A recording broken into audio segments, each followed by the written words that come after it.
प्रिय भाई बहनों, आज की रोटी की घर सदस्य के लिए सुकृष्टांची मधुर नावाचे सप्रेम नमस्कार। आज की दिनांक 14 मे 2026 गुरुवार। साक्षीचे वचन. त्यांनी मेंढराच्या रक्तामुळे आणि आपल्या साक्षीच्या शब्दामुळे त्यांच्यावर विजय मिळवला. प्रकटीकरण 12:11 आपण प्रभावाला विजयात बदलणाऱ्या आत्मिक शस्त्रावर विचार करत आहोत.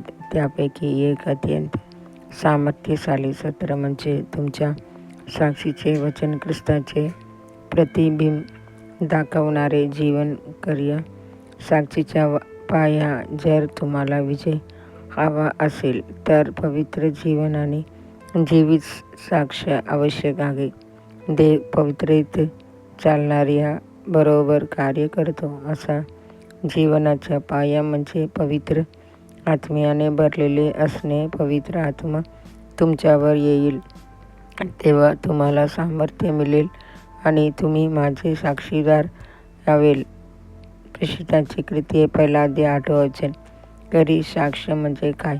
साक्ष म्हणजे फक्त आठवड्यातून एखादा चर्चमध्ये उभे राहून माझे डोकेदुखी केले किंवा माझा आजार बरा झाला असे सांगणे नव्हे. खरी साक्ष म्हणजे असे जीवन जे शब्दापेक्षा मोठ्याने बोलते आणि जे बघणाऱ्याने देवाचे गौरव करण्यास प्रवृत्त करते. तुमचे जीवन बोलले पाहिजे, फक्त ओठ नव्हे.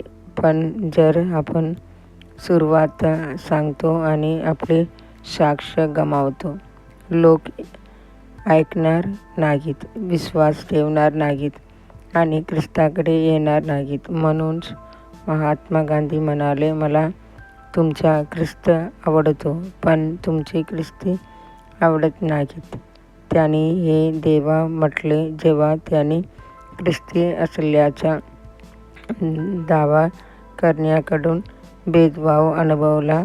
त्यांच्या जीवनाने त्यांची संदेशाला विरोध केला. आजही काही नवीन विश्वासणारे असंख्य ख्रिस्ती जीवन पाहून मागे फिरतात.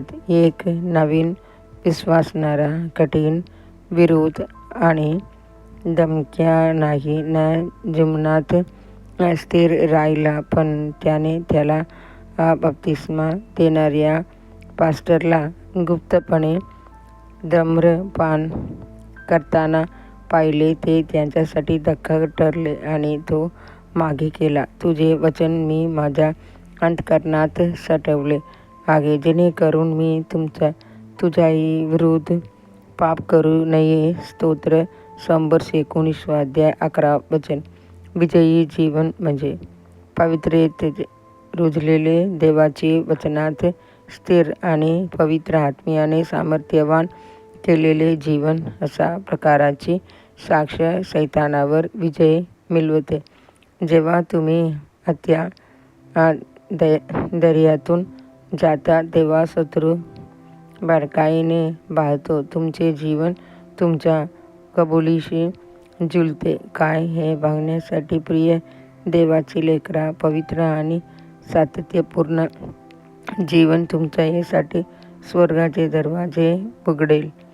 असे जगा की तुमचे जीवनात तुमची साक्ष बनेल. अधिक चिंतनासाठी वचन. जगात तुम्हाला क्लेश होतील, पण तीर धरा, मी जगावर विजय मिळवला आहे. योहान 16:33. आजचे बायबल वाचन सकाळी 2 राजा 19 20 21. संध्याकाळी योहान 4:1-30. धन्यवाद.